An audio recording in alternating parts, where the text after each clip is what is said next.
Mr. Speaker, the President of the United States.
Members of Congress, I have the high privilege and the distinct honor to present to you the President of the United States.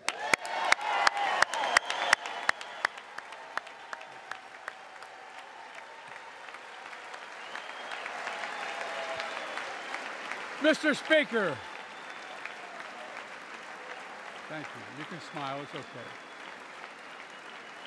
Thank you, thank you, thank you. Thank you. Please.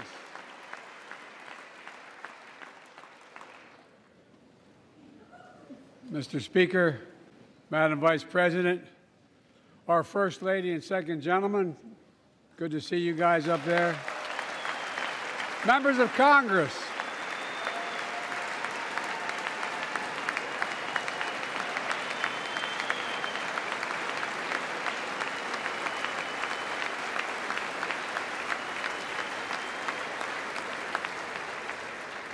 by the way, Chief Justice, I may need a court order. She gets to go to the game tomorrow, next week.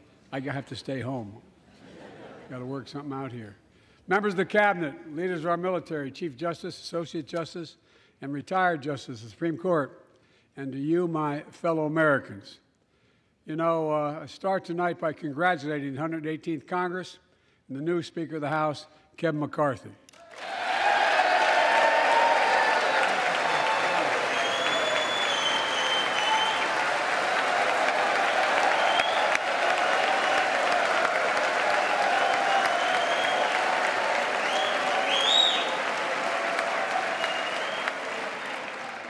Speaker, I don't want to ruin your reputation, but I look forward to working with you. And I want to congratulate the new leader of the House Democrats, the first African-American minority leader in history, Hakeem Jeffries.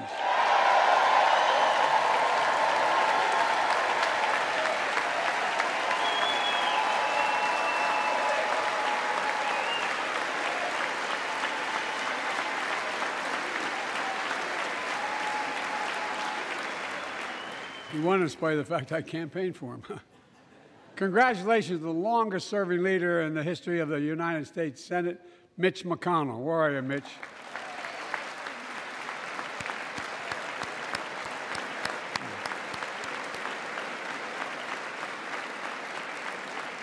And congratulations to Chuck Schumer, another, another term as Senate Minority Leader. I think you. Only this time you have a slightly bigger majority, Mr. Leader, and you're the majority leader. About that much bigger? Yeah. Well, I tell you what, I want to give special recognition to someone who I think is going to be considered the greatest speaker in the history of the House of Representatives, Nancy Pelosi.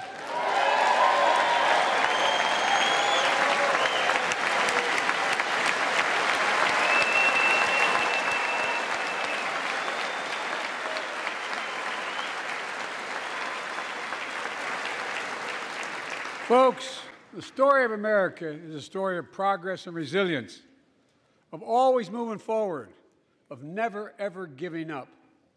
It's a story unique among all nations.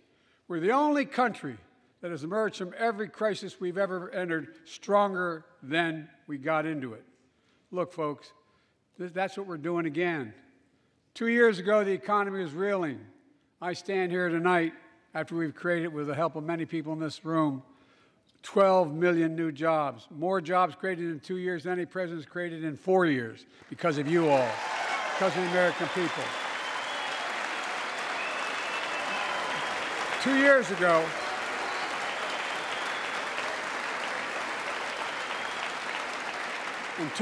ago, COVID had shut down, our businesses were closed, our schools were robbed of so much, and today, COVID no longer controls our lives. And 2 years ago, democracy faced its greatest threats in the Civil War, and today, though bruised, our democracy remains unbowed and unbroken.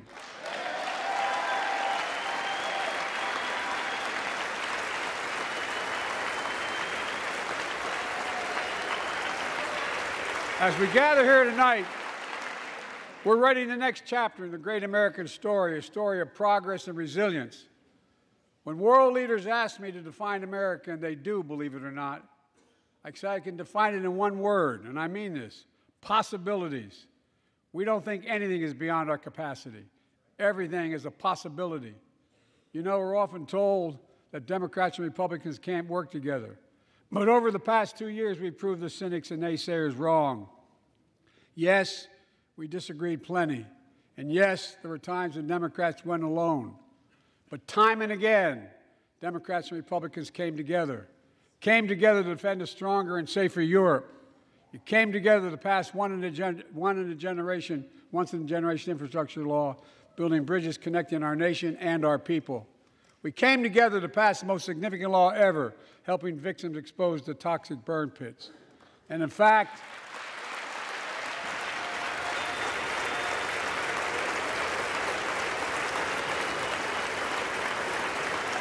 it was important.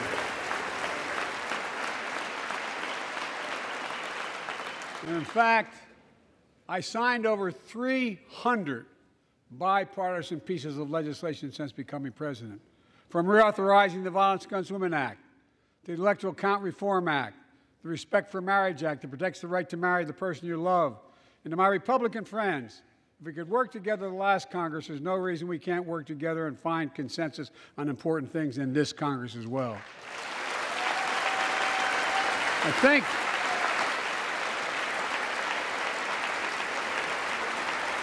folks,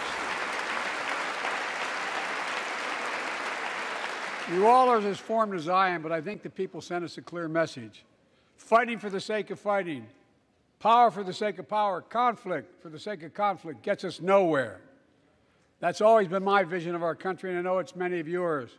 To restore the soul of this nation, to rebuild the backbone of America, America's middle class, and to unite the country. We've been sent here to finish the job, in my view. For decades, the middle class has been hollowed out in more than, and not no one administration, but for a long time. Too many good-paying manufacturing jobs move overseas. Factories closed down. Once thriving cities and towns that many of you represent became shadows of what they used to be. And along the way, something else we lost: pride, our sense of self-worth. I ran for president to fundamentally change things, to make sure our economy works for everyone, so we can all feel that pride in what we do. To build an economy from the bottom up and the middle out, not from the top down. Because when the middle class does well, the poor have a ladder up, and the wealthy still do very well. We all do well.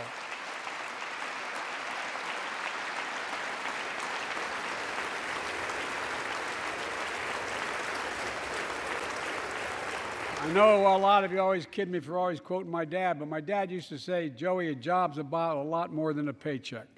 He really would say this. It's about a lot more than a paycheck. It's about your dignity. It's about respect. It's about being able to look your kid in the eye and say, honey, it's going to be okay, and mean it. Well, folks, so let's look at the results.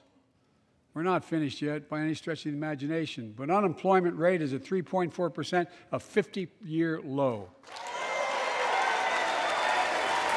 A near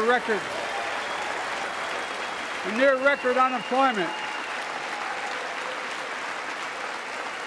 Near record unemployment for Black and Hispanic workers.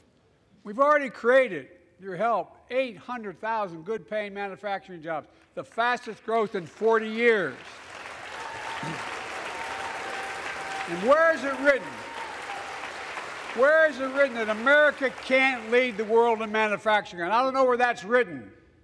For too many decades, we imported projects and exported jobs. Now, thanks to what you've all done, we're exporting American products and creating American jobs. Folks, Inflation has been a global problem because the pandemic disrupted our supply chains, and Putin's unfair and brutal war in Ukraine disrupted energy supplies as well as food supplies, blocking all that grain in Ukraine. But we're better positioned than any country on earth right now. But we have more to do. But here at home, inflation is coming down. Here at home, gas prices are down $1.50 from their peak. Food inflation is coming down, not fast enough, but coming down. Inflation has fallen every month for the last 6 months, while take-home pay has gone up. Additionally, over the last 2 years, A record 10 million Americans applied to start new businesses. 10 million. And by the way, every time someone starts a small business is an act of hope. And Madam Vice President, I want to thank you for leading that effort to ensure that small businesses have access to capital and the historic laws we enacted that are going to just come into being. Standing here last year, I shared with you a story of American genius and possibilities. Semiconductors, small computer chips the size of a fingerprint that power everything, from cell phones to automobiles and so much more. These chips were invented in America. Let's get that straight. They were invented in America. We used to make 40% of the world's chips. In the last several decades, we lost our edge. We're down to only producing 10%. We all saw what happened during the pandemic when chip factories shut down overseas. Today's automobiles need 3,000 chips, each of those automobiles. But American automobiles couldn't make enough cars because there weren't enough chips. Car prices went up. People got laid off. So did everything from refrigerators to cell phones. We can never let that happen again. That's why we came together to pass the Bipartisan Chips and Science Act.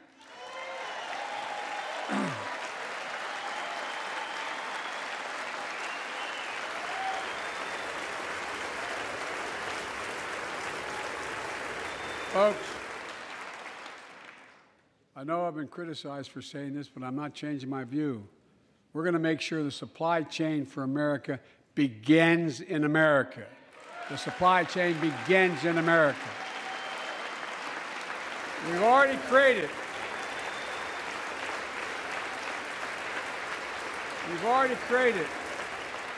800,000 new manufacturing jobs without this law, before the law kicks in. With this new law, we're going to create hundreds of thousands of new jobs across the country. And I mean all across the country, throughout not just the coast, but through the middle of the country as well. That's going to come from companies that have announced more than $300 billion in investment in American manufacturing over the next few years. Outside of Columbus, Ohio, Intel is building semiconductor factories on 1,000 acres, literally a field of dreams. It's going to create 10,000 jobs, that one investment, 7,000 construction jobs, 3,000 jobs in those factories once they're finished. They call them factories. Jobs paying an average of $130,000 a year, and many do not require a college degree.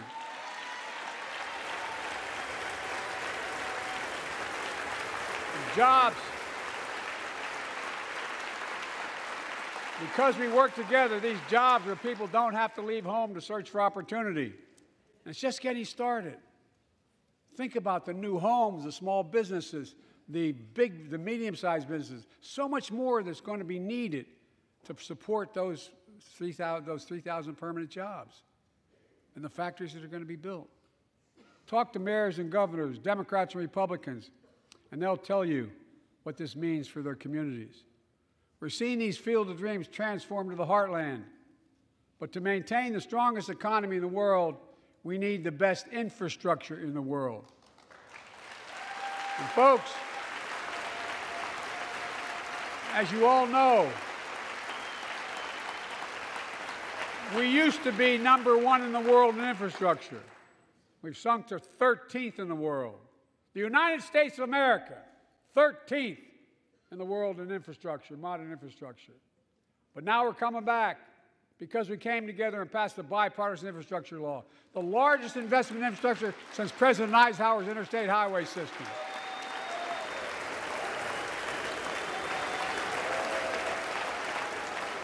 And folks, already we've funded over 20,000 projects, including major airports from Boston to Atlanta to Portland. Projects that are going to put thousands of people to work rebuilding our highways, our bridges, our railroads, our tunnels, ports, airports, clean water, high-speed internet, all across America. Urban, rural, tribal. And folks, we're just getting started. We're just getting started. And I mean this sincerely. I want to thank my Republican friends who voted for the law, and my Republican friends who voted against it as well. But I still get asked to fund the projects in those districts as well. But don't worry. I promised I'd be a president for all Americans. We'll fund these projects. And I'll see you at the groundbreaking. Look, this law will further unite all of America. Projects like Brent Spence Bridge in Kentucky over the Ohio River, built 60 years ago, badly needed repairs, one of the nation's most congested freight routes, carrying $2 billion worth of freight every single day across the Ohio River. And folks, I've been talking about fixing it for decades, but we're really finally going to get it done. I went there last month with Democrats and Republicans and from both states to deliver a commitment of $1.6 billion for this project. And while I was there, I met a young woman named Sarah, who's here tonight. I don't know where Sarah is. Is she up in the box? I don't know. Sarah, how are you? Well, Sarah, for 30 years,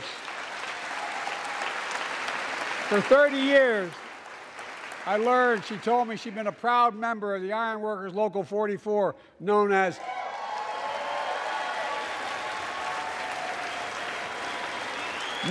the Cowboys in the Sky.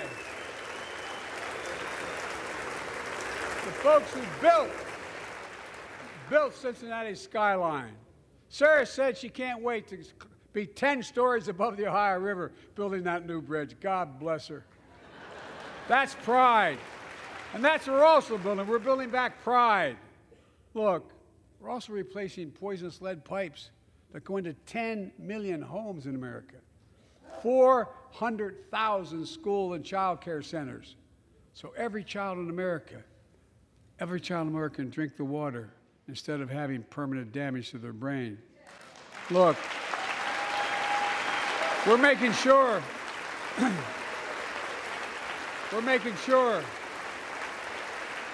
that every community in America has access to affordable high-speed internet. No parent should have to drive by McDonald's parking lot to help them do their homework online with their kids, which many thousands were doing across the country. And when we do these projects, and again I get criticized for this, but I make no excuses for it, we're going to buy American. We're going to buy American. Folks,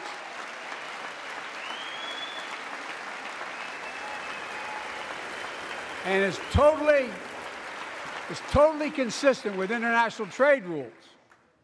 Buy America has been the law since 1933, but for too long, past administrations, Democrat and Republican, have fought to get around it. Not anymore. Tonight, I'm announcing new standards that require all construction materials used in federal infrastructure projects to be made in America. Made in America. I mean it. Lumber, glass, drywall, fiber optic cable. And on my watch, American roads, bridges, and American highways are going to be made with American products as well. Folks, my economic plan is about investing in places and people that have been forgotten. So many of you listening to me tonight, I know you feel it. So many of you felt like you've just simply been forgotten. Amid the economic upheaval of the past 4 decades, too many people have been left behind and treated like they're invisible. Maybe that's you watching from home. Remember the jobs that went away. You remember them, don't you? The folks at home remember them. You wonder whether the path even exists anymore for your children to get ahead without having to move away. Well, that's why, I get that. That's why we're building an economy where no one's left behind. Jobs are coming back. Pride is coming back because choices we made in the last several years. You know, this is, in my view, a blue-collar blueprint to rebuild America and make a real difference in your lives at home. For example, too many of you lay in bed at night like my dad did, staring at the ceiling, wondering what in God's name happens if your spouse gets cancer, or your child gets deadly ill, or something happens to you. What are you going to get money to pay for those medical bills? Or are you going to have to sell the house or try to get a second mortgage on it? I get it. I get it. With the Inflation Reduction Act that I signed into law, we're taking on powerful interests to bring health care costs down so you can sleep better at night with more security. You know, we pay more for prescription drugs than any nation in the world. Let me say it again. We pay more for prescription drugs than any major nation on earth. For example, 1 in 10 Americans has diabetes. Many of you in this chamber do, and in the audience. But every day, millions need insulin to control their diabetes so they can literally stay alive. Insulin's been around for over 100 years. The guy who invented it didn't even patent it because he wanted it to be available for everyone. It cost the drug companies roughly $10 a vial to make that insulin. Packaging and all, you may get up to $13. But Big Pharma has been unfairly charging people hundreds of dollars, $400 to $500 a month, making record profits. Not anymore. Not anymore.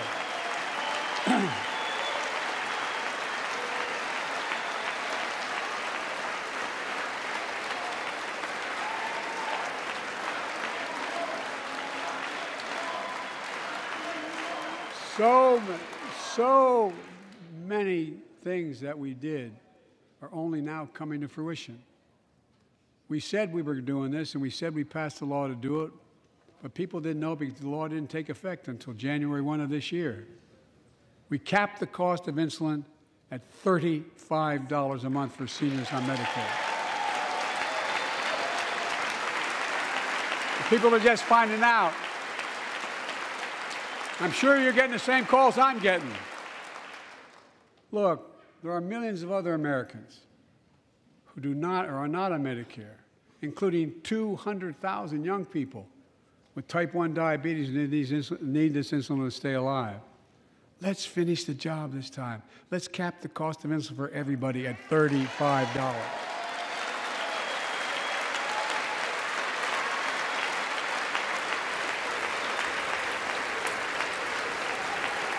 Folks, and Big Pharma is still going to do very well, I promise you all. I promise you they're going to do very well. This law also caps, and won't even go into effect until 2025, costs, out-of-pocket drug costs for seniors on Medicare at a maximum of $2,000 a year. You don't have to pay more than $2,000 a year, no matter how much your drug costs are. Because you know why? You all know it. Many of you, like many in my family, have cancer. You know the drugs can range from $10,000, $11,000, $14,000, $15,000 for the cancer drugs. If drug prices rise faster than inflation, drug companies are going to have to pay Medicare back the difference. We're finally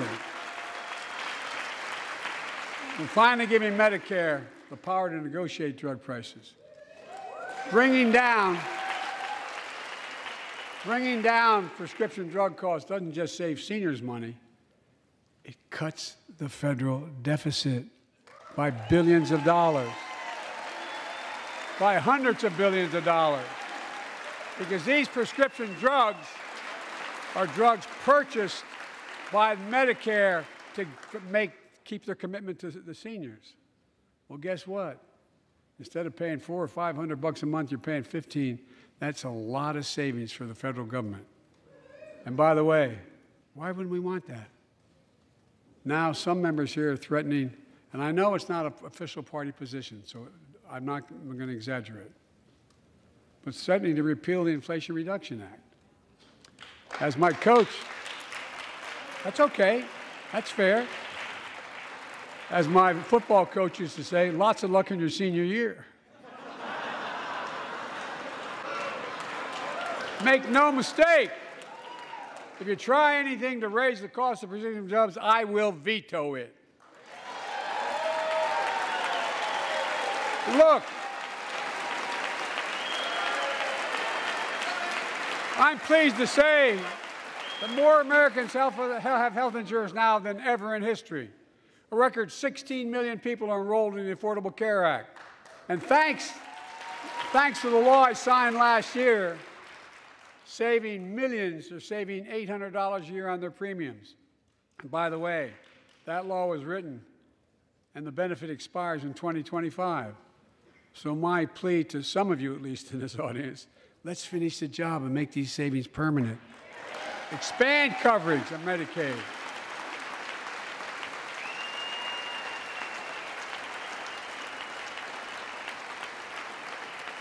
Look, the Inflation Reduction Act is also the most significant investment ever in climate change. Ever.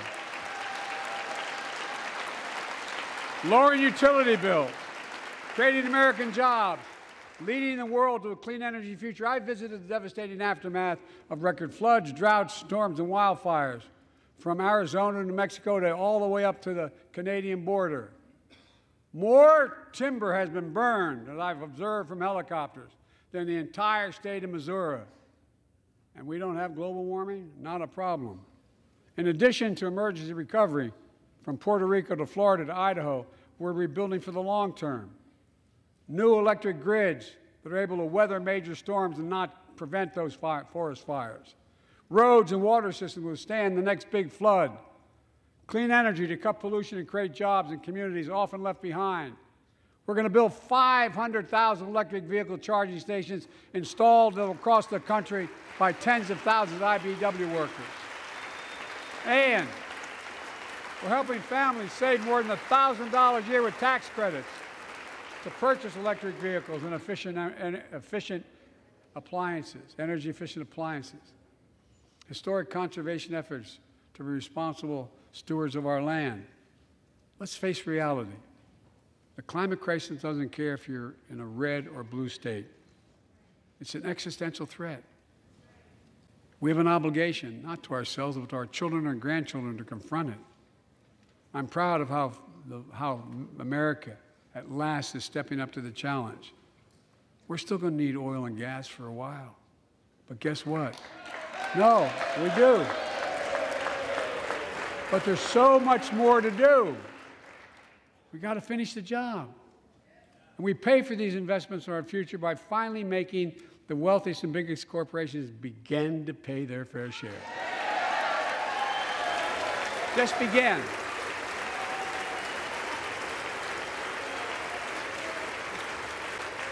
Look, I'm a capitalist. I'm a capitalist, but pay your fair share. I think a lot of you at home agree with me and many people that you know. The tax system is not fair. It is not fair.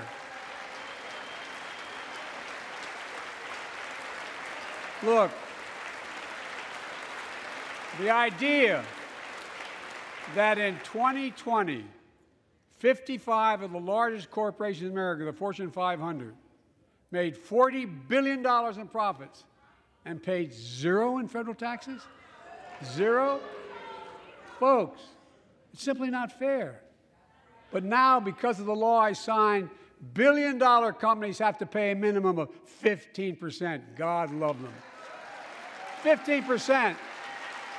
That's less than a nurse pays.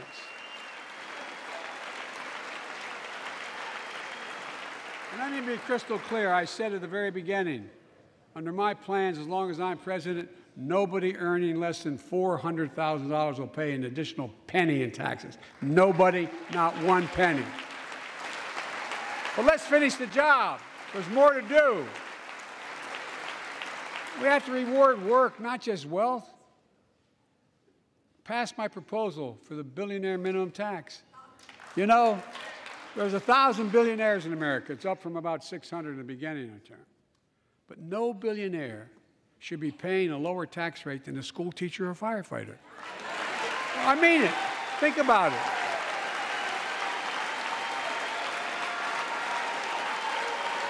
I mean, look.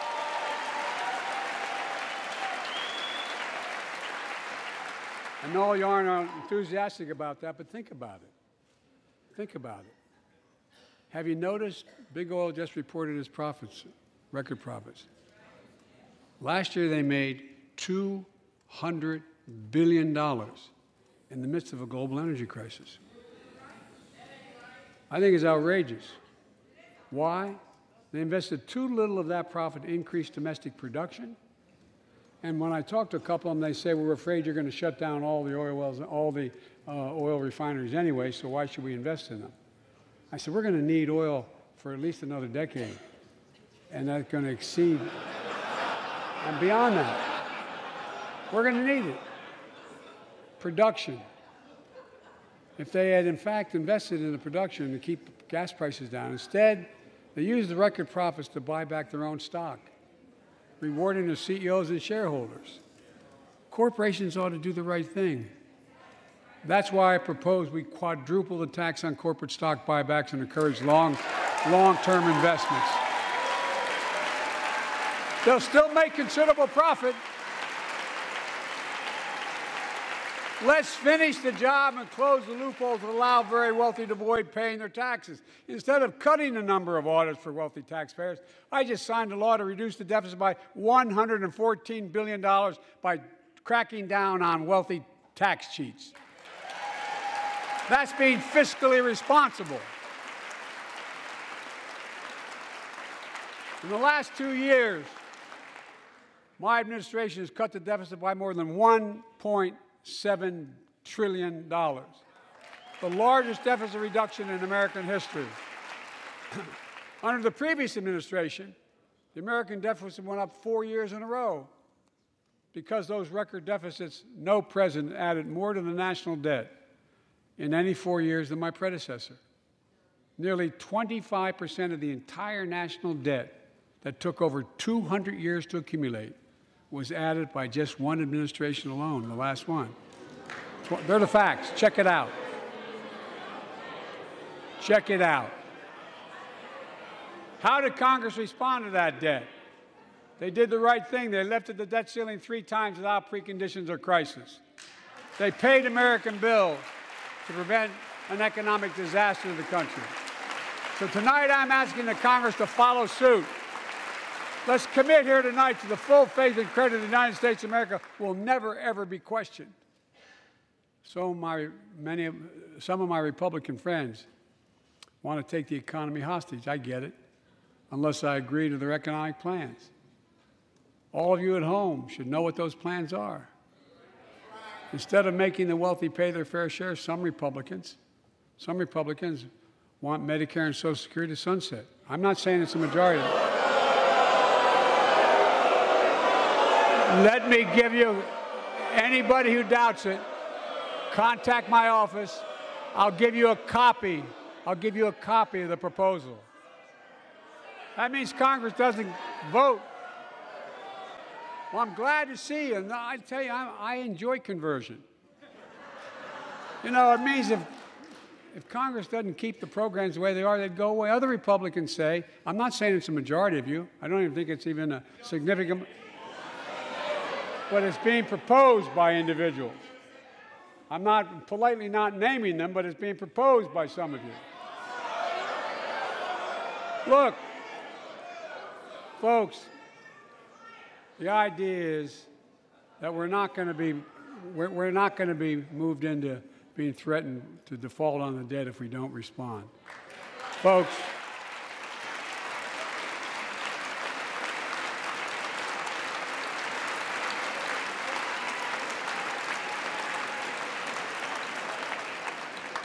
Folks, as we all apparently agree, Social Security and Medicare is off the books now, right? They're not to be started. All right. I'm ready. We got unanimity.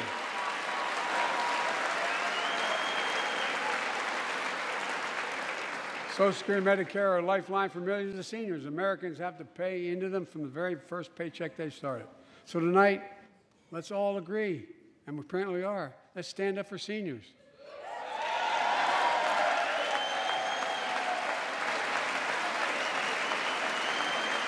Stand up and show them. We'll not cut Social Security. We will not cut Medicare. Those benefits belong to the American people. They earned it. And if anyone tries to cut Social Security, which apparently no one's going to do, and if anyone tries to cut Medicare, I'll stop them. I'll veto it. And look, I'm not going to allow them to be taken away. Not today, not tomorrow, not ever. But apparently it's not going to be a problem. Next month, when I offer my fiscal plan, I ask my Republican friends to lay down their plan as well. I really mean it. Let's sit down together and discuss our mutual plans together. Let's do that.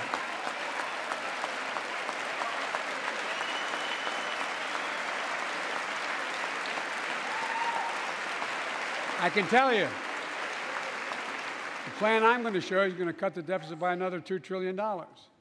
And it won't cut a single bit of Medicare or Social Security. In fact, we're going to extend the Medicare Trust Fund at least 2 decades, because that's going to be the next argument. How do we keep it solvent, right? Well, we'll not raise tax on anyone making under 400 grand, but we'll pay for it the way we talked about tonight, by making sure that the wealthy and big corporations pay their fair share. Look. Here's the deal. They aren't just taking advantage of the tax code. They're taking advantage of you, the American consumer. Here's my message to all of you out there. I have your back. We're already preventing Americans from receiving surprise medical bills, stopping $1 billion surprise bills per month so far. We're protecting seniors' life savings by cracking down on nursing homes that commit fraud, endanger patient safety, prescribe drugs that are not needed. Millions of Americans can now save thousands of dollars because they can finally get a hearing aid over the counter without a prescription. Look, capitalism without competition is not capitalism. It's extortion. It's exploitation. Last year, I cracked down with the help of many of you on foreign shipping companies that were making you pay higher prices for every good coming into the country. I signed a bipartisan bill that cut shipping costs by 90%, helping American farmers, businessmen, and consumers. Let's finish the job. Pass the bipartisan legislation to strengthen antitrust enforcement and prevent big online platforms from giving their own products an unfair advantage.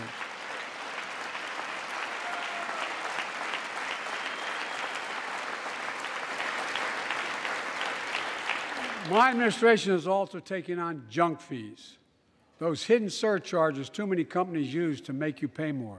For example, we're making airlines show you the full ticket price up front, refund your money if your flight is canceled or delayed. We've reduced exorbitant bank overdrafts by saving consumers more than $1 billion a year. We're cutting credit card late fees by 75%, from $30 to $8. Look, junk fees may not matter to the very wealthy, but they matter to most other folks in homes like the one I grew up in, like many of you did. They add up to hundreds of dollars a month. They make it harder for you to pay your bills or afford that family trip. I know how unfair it feels when a company overcharges you and gets away with it. Not anymore. We've written a bill to stop it all. It's called the Junk Fee Prevention Act. We're going to ban surprise resort fees that hotels charge on your bill. Those fees can cost you up to $90 a night at hotels that aren't even resorts. The idea that cable, internet, and cell phone companies can charge you $200 or more if you decide to switch to another provider. Give me a break. We can stop service fees on tickets to concerts and sporting events and make companies disclose all the fees up front. And we'll prohibit airlines from charging $50 round trip for a family just to be able to sit together. Baggage fees are bad enough. Airlines can't treat your child like a piece of baggage. Americans are tired of being. We're tired of being played for suckers. So pass the Junk Fee Prevention Act so companies stop ripping us off. For too long, workers have been getting stiffed, but not anymore. We're beginning to restore the dignity of work. For example, I should have known this, but I didn't until 2 years ago. 30 million workers have to sign non-compete agreements for the jobs they take. 30 million. So a cashier at a burger place can't walk across town and take the same job at another burger place and make a few bucks more. It just changed. But they just changed it because we exposed it. That was part of the deal, guys. Look it up. But not anymore. We're banning those agreements, so companies have to compete for workers and pay them what they're worth.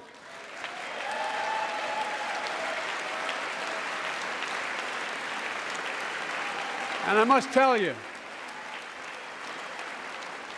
this is bound to get a response from my friends on my left but the right. I'm so sick and tired of companies breaking the law by preventing workers from organizing. Pass the PRO Act, because business have a right, workers have a right to form a union. And let's guarantee all workers have a living wage. Let's make sure working parents can afford to raise a family with sick days, paid family medical leave, affordable child care.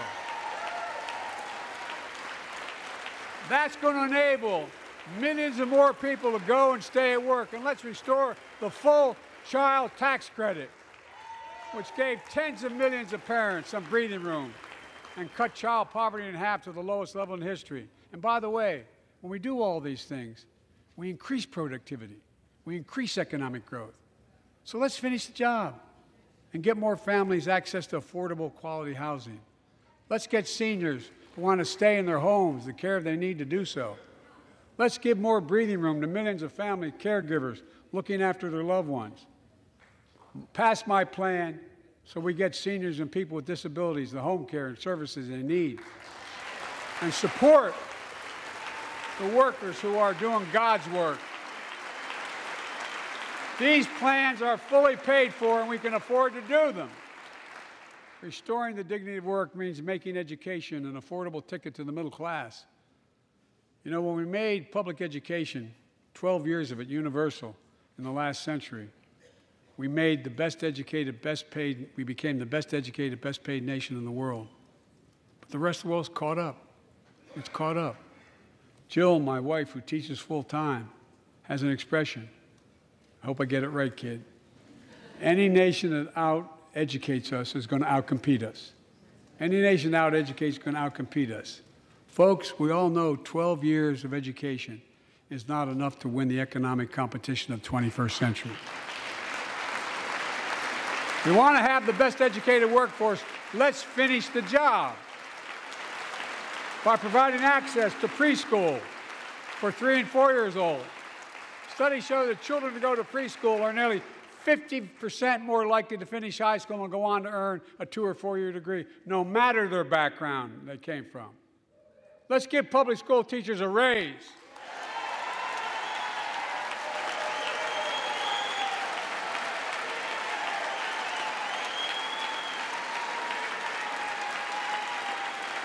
We're making progress by reducing student debt, increasing Pell Grants for working and middle-class families. Let's finish the job and connect students to career opportunities starting in high school. Provide access to 2 years of community college, the best career training in America in addition to being a pathway to a 4-year degree. Let's offer every American a path to a good career, whether they go to college or not. And folks, in the midst of the COVID crisis, when schools were closed and we were shutting down everything, let's recognize how far we came in the fight against the pandemic itself. While the virus is not gone, thanks to the resilience of the American people and the ingenuity of medicine, we've broken the COVID grip on us. COVID deaths are down by 90%. We've saved millions of lives and opened up our country. We opened our country back up. And soon we'll end the public health emergency. But that's called a public health emergency. But we'll remember the toll and pain that's never going to go away. More than 1 million Americans lost their lives to COVID. 1 million. Families grieving, children orphaned, empty chairs at the dining room table constantly reminding you that she used to sit there. Remembering them, we remain vigilant. We still need to monitor dozens of variants and support new vaccines and treatments. So Congress needs to fund these efforts and keep America safe.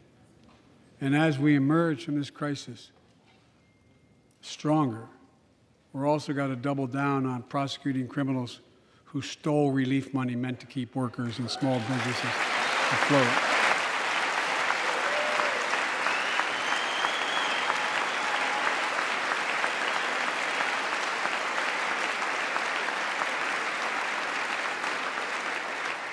Before I came to office, you remember, during that campaign, the big issue was about inspector generals who would protect taxpayers' dollars who were sidelined. They were fired. Many people said we don't need them. And fraud became rampant.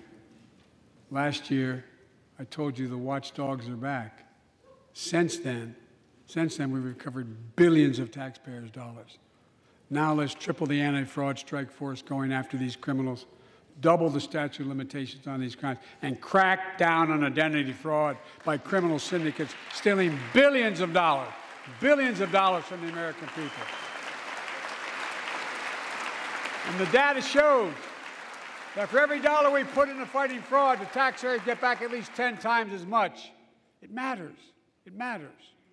Look, COVID left its scars, like the spike in violent crime in 2020, the first year of the pandemic. We have an obligation to make sure all people are safe. Public safety depends on public trust, as all of us know. But too often that trust is violated. Joining us tonight are the parents of Tyree Nichols. Welcome.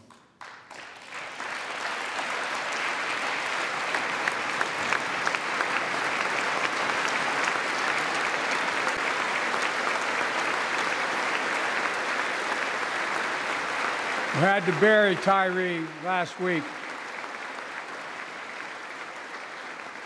As many of you personally know, there's no words to describe the heartache or grief of losing a child. But imagine if you lost that child at the hands of the law.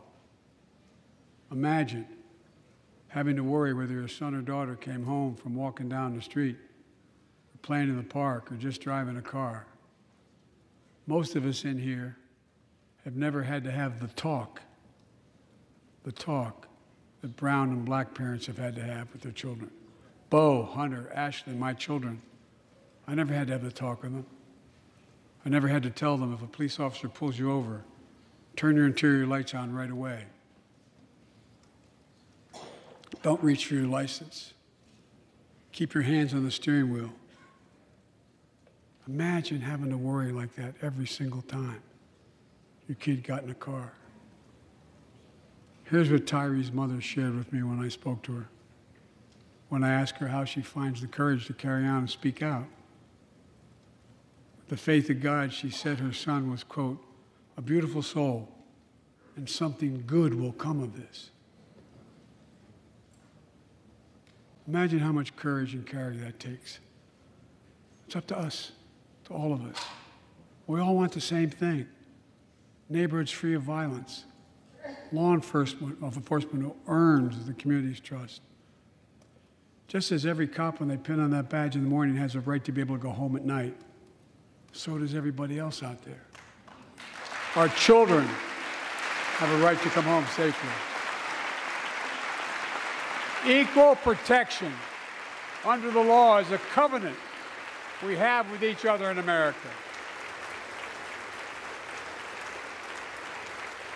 We know police officers put their lives on the line every single night and day. And we know we ask them in many cases to do too much, to be counselors, social workers, psychologists, responding to drug overdoses, mental health crises, and so much more. In one sense, we ask much too much of them. I know most cops and their families are good, decent, honorable people, the vast majority. But they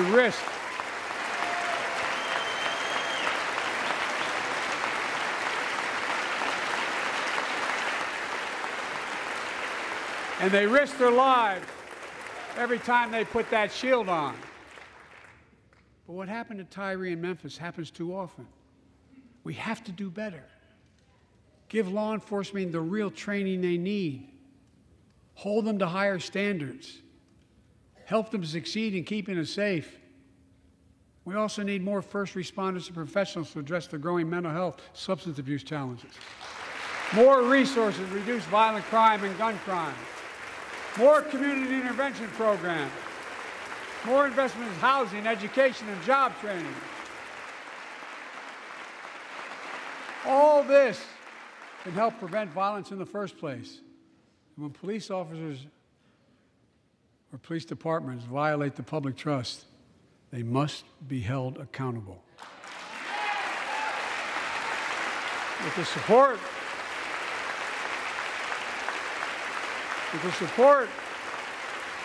of the families of victims, civil rights groups, and law enforcement, I signed an executive order for all federal officers, banning chokeholds, restricting no-knock warrants, and other key elements of the George Floyd Act. Let's commit ourselves to make the words of Tyler's mom true. Something good must come from this. Something good. And all of us,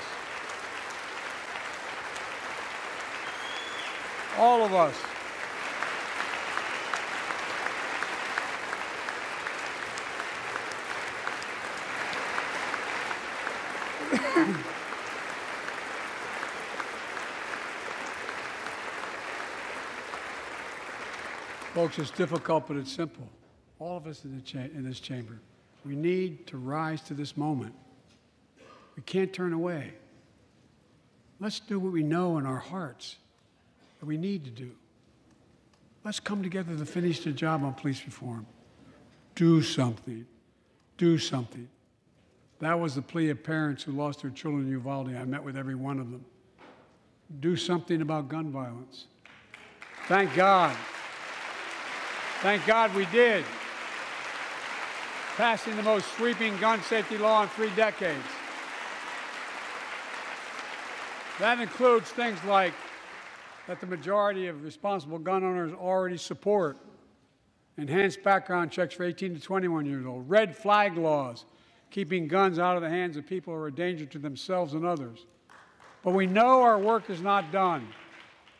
Joining us tonight is Brandon Say, a 26-year-old hero. Brandon put his college dreams on hold to be at his mom's side when she was dying from cancer. And Brandon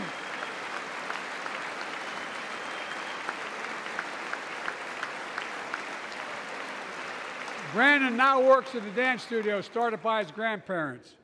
And 2 weeks ago, during the Lunar New Year celebrations, he heard the studio door close, and he saw a man standing there pointing a semi-automatic pistol at him. He thought he was going to die, but he thought about the people inside. And in that instant, he found the courage to act and wrestled a semi-automatic pistol away from the gunman who had already killed 11 people in another dance studio. 11. He saved lives. It's time we do the same. Ban assault weapons now. Ban them now. Once and for all.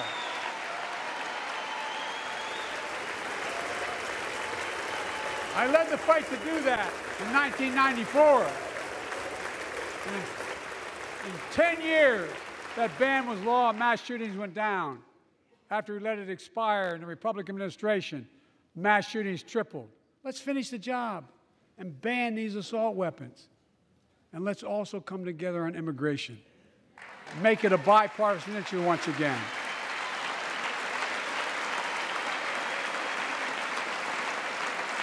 We know we now have a record number of personnel working to secure the border, arresting 8,000 human smugglers, seizing over 23,000 pounds of fentanyl in just the last several months. We've launched a new border plan last month. Unlawful migration from Cuba, Haiti, Nicaragua, and Venezuela has come down 97% as a consequence of that. But American border problems won't be fixed until Congress acts.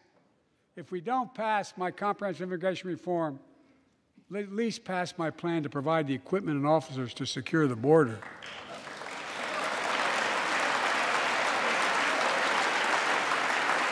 And a pathway to citizenship for dreamers, those on temporary status, farm workers, essential workers. Here in the People's House, it's our duty to protect all the people's rights and freedoms. Congress must restore the right and the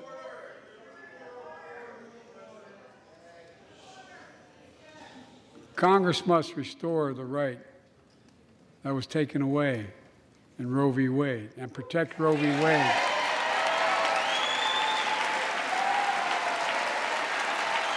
Give every woman a constitutional right. The Vice President and I are doing everything to protect access to reproductive health care and safeguard patient safety. But already more than a dozen states are enforcing extreme abortion bans. Make no mistake about it. If Congress passes a national ban, I will veto it. But let's also pass the Bipartisan Equality Act to ensure LGBTQ Americans, especially transgender young people, can live with safety and dignity. Our strength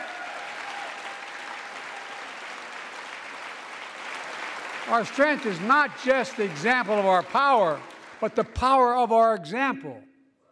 Let's remember the world's watching. I spoke in this chamber 1 year ago, just days after Vladimir Putin unleashed his brutal attack against Ukraine. A murderous assault, evoking images of death and destruction Europe suffered in World War II. Putin's invasion has been a test for the ages, a test for America, a test for the world. Would we stand for the most basic of principles? Would we stand for sovereignty? Would we stand for the right of people to live free of tyranny? Would we stand for the defense of democracy? For such defense matters to us because it keeps peace and prevents open season on would-be aggressors and threatens our prosperity. 1 year later, we know the answer. Yes, we would, and we did. We did. And together, we did what America always does at our best. We led. We united NATO.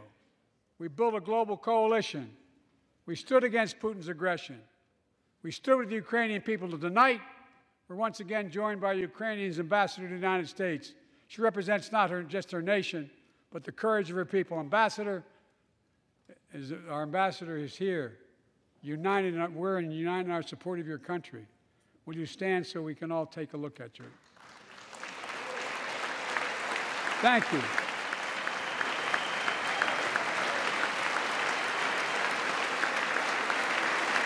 Because we're going to stand with you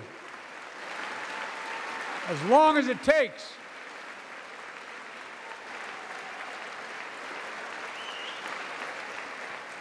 Our nation is working for more freedom, more dignity, more peace, not just in Europe, but everywhere. Before I came to office, the story was about how the People's Republic of China was increasing its power, and America was failing in the world. Not anymore. We made clear, and I made clear in my personal conversations, which have been many, with President Xi, that we seek competition, not conflict. But I will make no apologies that we're investing to make America stronger, investing in American innovation and industries that will define the future that China intends to be dominating, investing in our alliances and working with our allies to protect advanced technologies so they will not be used against us, modernizing our military to safeguard stability and deter aggression. Today, we're in the strongest position in decades to compete with China or anyone else in the world. Anyone else in the world. And I'm committed.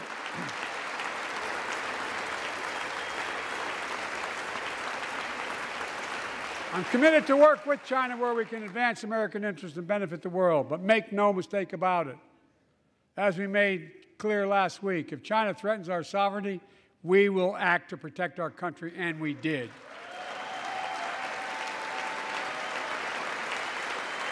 Look, let's be clear. Winning the competition should unite all of us. We face serious challenges across the world. But in the past 2 years, democracies have become stronger, not weaker. Autocracies have grown weaker, not stronger. Name me a world leader who changed places with Xi Jinping. Name me one. Name me one. America's rallying the world to meet those challenges, from climate to global health, to food insecurity, to terrorism, to territorial aggression. Allies are stepping up, spending more, and doing more. Look, the bridges we're forming between partners in the Pacific and those in the Atlantic, and those who bet against America are learning how wrong they are. It's never, ever been a good bet to bet against America. Never.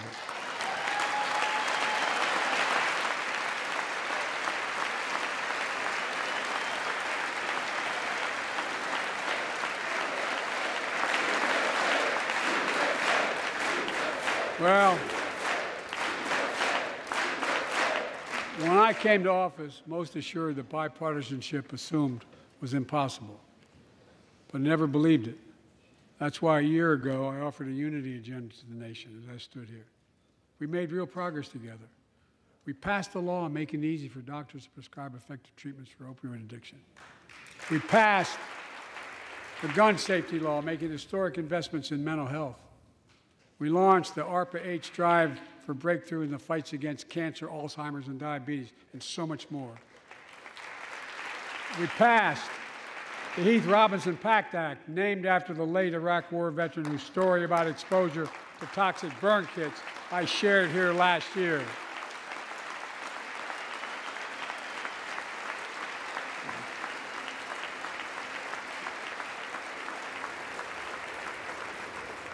I understand something about those burn pits, but there's so much more to do.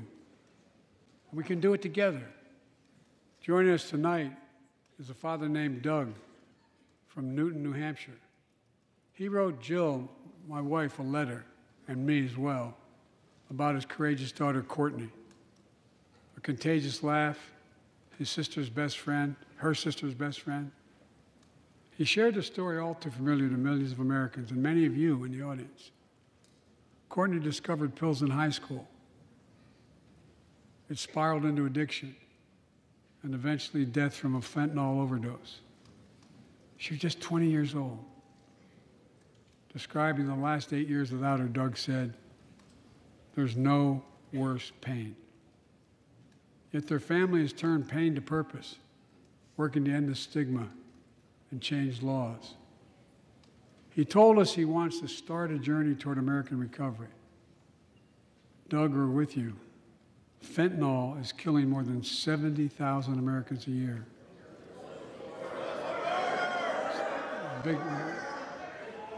You got it.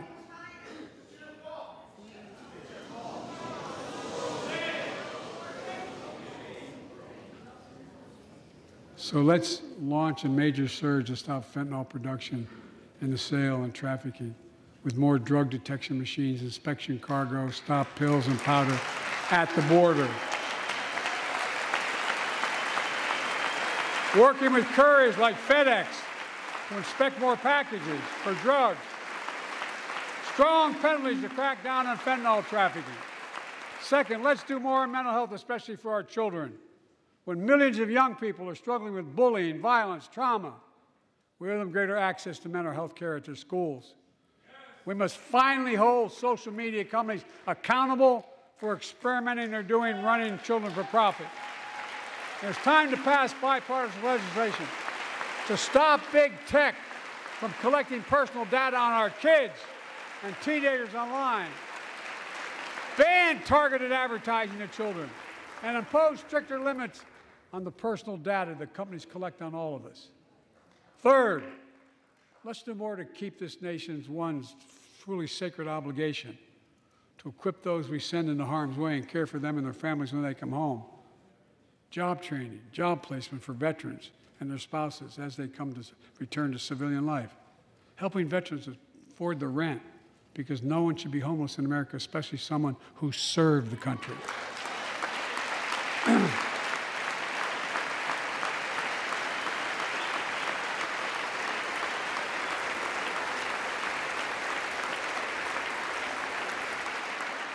Dennis McDonough is here of the VA.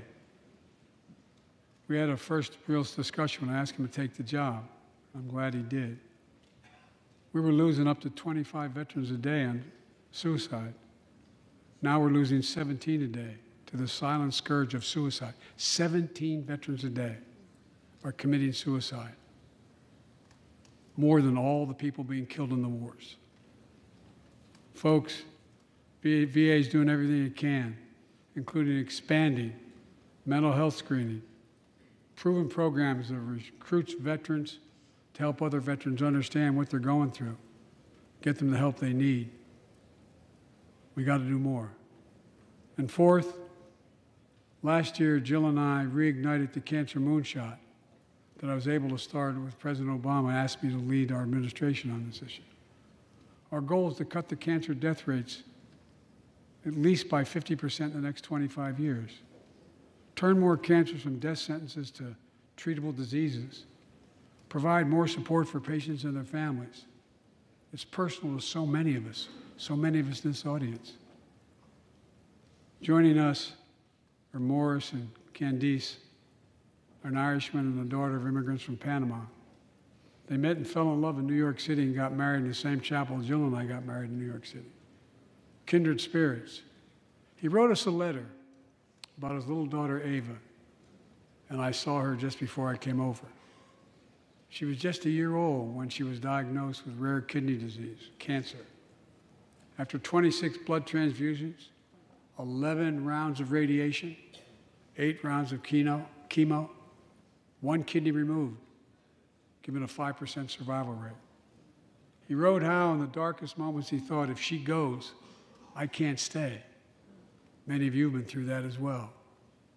Jill and I understand that like so many of you. And he read Jill's book describing our family's cancer journey and how we tried to steal moments of joy where we could with Bo. For them, that glimmer of joy was the half smile of their baby girl. It meant everything to them. They never gave up hope. Little Ava never gave up hope. She turns 4 next month. They just found out Ava's beating the odds, is on her way to being cured of cancer. And she's watching from the White House tonight and she's not asleep already. For the lives we can save.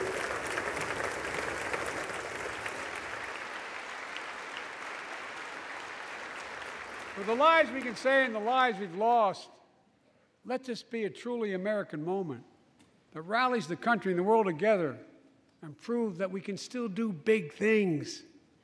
20 years ago, under the leadership of President Bush and countless advocates and champions, he undertook a bipartisan effort through PEPFAR to transform the global fight against HIV/AIDS. It's been a huge success. He thought big. He thought large. He moved. I believe we can do the same thing with cancer.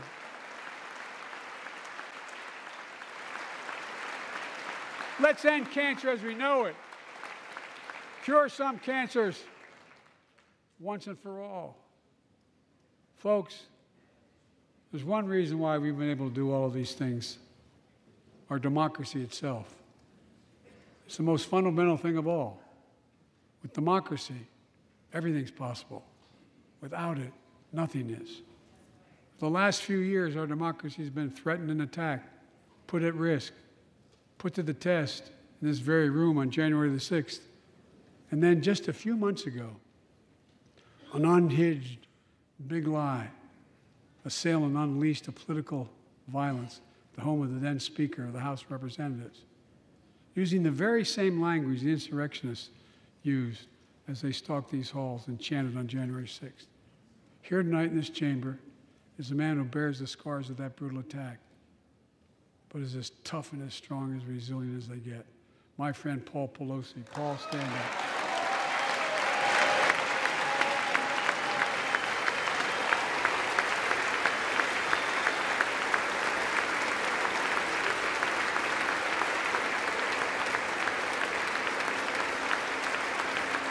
But such a heinous act should have never happened.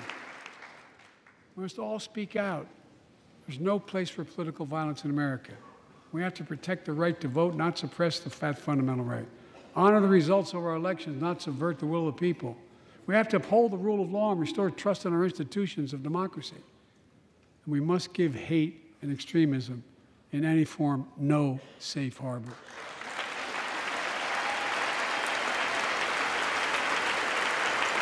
Democracy must not be a partisan issue. It's an American issue. Every generation of Americans has faced a moment where they have been called to protect our democracy, defend it, stand up for it. And this is our moment. My fellow Americans, we meet tonight at an inflection point, one of those moments that only a few generations ever face, where the direction we now take is going to decide the course of this nation for decades to come. We're not bystanders of history. We're not powerless before the forces that confront us. It's within our power of we, the people. We're facing the test of our time.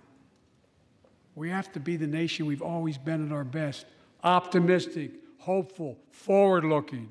A nation that embraces light over dark, hope over fear, unity over division, stability over chaos. We have to see each other not as enemies, but as fellow Americans. We're good people. The only nation in the world built on an idea, the only one.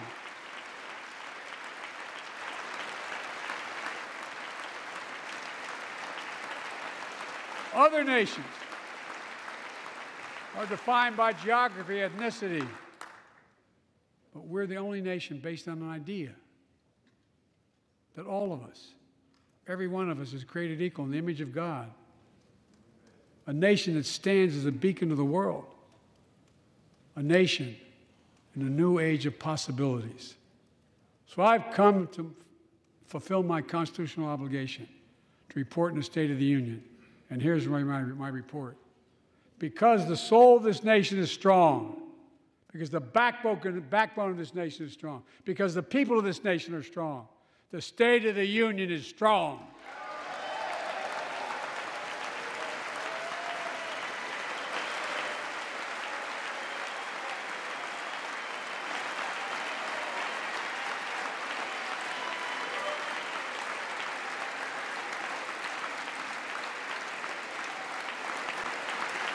I'm not new to this place. I stand here tonight having served as long as about any one of you have ever served here. But I've never been more optimistic about our future, about the future of America. We just have to remember who we are. We're the United States of America, and there's nothing beyond our capacity if we do it together. God bless you all, and may God protect our troops. Thank you.